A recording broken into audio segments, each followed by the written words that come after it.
Welcome to Kenton's videos. Enjoy the video. You start by getting power and inputs right. This is where most problems begin. First, attach the correct power supply and confirm the switcher's LED shows ready. Next, plug each HDMI source into a labeled input so you know which input is which, and make sure the monitor's HDMI port remains unconnected until the switcher out is ready. Once done, check cable seating firmly.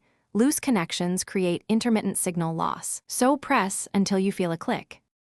You now link the switcher to the display and set handshake parameters. Connect the HDMI OUT to the TV, then power devices in this order to let EDID negotiate: source, switcher, display. If the picture fails or is fuzzy, make sure the source's output resolution matches the display's capabilities. Change it to 1080p or 16:9 presets if needed.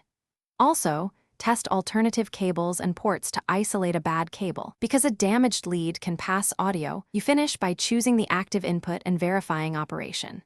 Use the front button, IR remote, or auto scan to switch. Confirm the correct input LED or on-screen label. If you see no signal, immediately power cycle the switcher and reset both HDMI ends, then try a different cable or another input on the switcher to narrow the cause.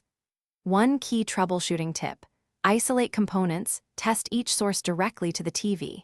If that works, the switcher is likely the issue, not the cables. Thanks for watching. Consider subscribing if we helped you.